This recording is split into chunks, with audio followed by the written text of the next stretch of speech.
ব্যবসায়িকভাবে সামুদ্রিক শৈবাল চাষ ও শৈবালের সর্বোচ্চ উৎপাদনের লক্ষ্যে অ্যালগাল ফটো বায়োরিয়েক্টর নামে প্রযুক্তি উদ্ভাবন করেছে চট্টগ্রাম বিশ্ববিদ্যালয়ের শিক্ষার্থী আশরাফ চৌধুরী রাফি। শৈবাল উৎপাদনের জন্য কাঙ্ক্ষিত তাপমাত্রা, পানির পিএইচ মান ও লবণাক্ততা কৃত্রিমভাবে নিয়ন্ত্রণ করবে রাফির এই উদ্ভাবন। বুধবার চট্টগ্রাম বিশ্ববিদ্যালয়ের রিসার্চ ও হায়ার স্টাডি সোসাইটির আয়োজনে গবেষণা ও উদ্ভাবনী মেলায় এই নতুন উদ্ভাবন প্রদর্শন করেন রাফি। মাহফুজ শুভ্রর তথ্য ছবিতে প্রতিবেদন। বিশ্বের উন্নত দেশগুলোতে শৈবাল উৎপাদন হলেও বাংলাদেশের শৈবাল উৎপাদন কম। ঔষধ সেক্টর, কসমেটিক্স তৈরি ও মাছের খাদ্য হিসেবে শৈবালের ব্যবহার ও চাহিদা বাংলাদেশ সহ সারা বিশ্বে ব্যাপক। শৈবাল উৎপাদনে পর্যাপ্ত জ্ঞান, প্রক্রিয়া ও প্রযুক্তির অভাবে চাহিদা থাকা সত্ত্বেও শৈবাল উৎপাদন সম্ভব হয় না। এবার শৈবাল চাষ ও সর্বোচ্চ উৎপাদন পাওয়ার লক্ষ্যে নতুন প্রযুক্তি উদ্ভাবন করেছেন চট্টগ্রাম বিশ্ববিদ্যালয়ের মেরিন সায়েন্স ইনস্টিটিউটের চতুর্থ বর্ষের শিক্ষার্থী আশরাফ চৌধুরী রাফি। তার এই উদ্ভাবনের নাম অ্যালগাল ফটো বায়োরিয়েক্টর।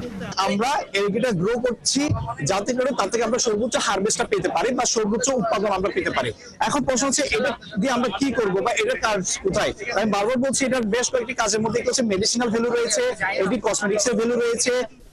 বিশ্বের উন্নত দেশে এই প্রযুক্তিতে 25 লাখ থেকে 1.5 কোটি টাকা খরচ হওয়ায় শৈবাল চাষে আগ্রহী হয় না কেউ। তবে রাফির তৈরি সমবৈশিষ্ট্য সম্পন্ন এই প্রজেক্ট মাত্র 1 থেকে 2 লাখ টাকা হওয়ায় শৈবাল উৎপাদনে আগ্রহ বাড়বে বলে প্রত্যাশা তার। আমরা যদি এটা নিয়ে কাজ করি শুধু দেশেই নয় বিদেশে আমরা এটা কি করতে পারবো, এক্সপোর্ট করতে পারবো, সেখান থেকে আমাদের বৈদেশিক মুদ্রা অর্জন করা সম্ভব। রাফি জানান, বাংলাদেশের অনেক শিক্ষার্থী গবেষণায় আগ্রহী, তবে আর্থিক প্রতিবন্ধকতার জন্য গবেষণা করতে পারে না। আরো আপডেটেড সিস্টেমে নিয়ে যাব। সো এই ক্ষেত্রে বাজেটের ডেফিনেট একটা বিষয় আছে, যেহেতু আমরা স্টুডেন্ট, আমাদের বাজেটের একটা বিষয় রয়েছে ডেফিনেটলি। সো আমি যদি প্রণোদনা পাই তাহলে আমার ইচ্ছা হচ্ছে এটাকে আমি ল্যাব স্কেল থেকে একদম কমার্শিয়াল স্কেল পর্যন্ত কিভাবে নিয়ে যাওয়া হয় ওই পর্যন্ত আমি কাজ করে যাবো ইনশাআল্লাহ। বুধবার চট্টগ্রাম বিশ্ববিদ্যালয়ের শহীদ মিনার প্রাঙ্গণে অনুষ্ঠিত চট্টগ্রাম গবেষণা ও উদ্ভাবন মেলায় চট্টগ্রাম বিশ্ববিদ্যালয় সহ চট্টগ্রাম বিভাগের ভেতরে ও বাইরে প্রায় শতাধিক স্টলে শিক্ষার্থীরা অংশ নেয়। গবেষণাগার এবং গবেষণা ইনস্টিটিউট তাদের গবেষণা কর্ম ও বিগত বছরের গবেষণায় অবদান তুলে ধরেন।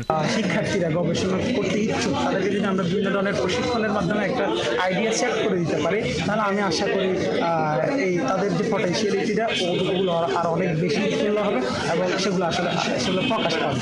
গবেষণা ও উদ্ভাবন মেলার উদ্বোধন করেন বন, পরিবেশ ও জলবায়ু বিষয়ক উপদেষ্টা সৈয়দা রিজওয়ানা হাসান। এ সময় তিনি বলেন, যে কোনো গবেষণার বাস্তবিক প্রয়োগ প্রয়োজন। রিসার্চ কোনো একটা আলাদা সাবজেক্ট হয়ে যাবে না, বরং সমাজের মানুষকে ফোকাসে আনতে, তাদের বিক্ষিপ্ত মনোযোগ একদিকে আনতে, বস্তু নিরপেক্ষ হবে এবং আশা করি মানুষের কল্যাণে রিসার্চগুলোর আমরা রিসার্চের পরিমাণও বাড়াতে পারবো, মানও বাড়াতে পারবো, বস্তুনিষ্ঠতাও বাড়াতে পারবো, জনসম্পৃক্ততাও বাড়াতে পারবো। চট্টগ্রামের সকল গবেষণা প্রতিষ্ঠানের গবেষণা কর্ম ও উদ্ভাবনকে এক প্ল্যাটফর্মে উপস্থাপন করার লক্ষ্যে আয়োজিত হয় বৃহৎ এ গবেষণা ও উদ্ভাবনী মেলা। শরীফ আজাদ প্রীতম, ৭১।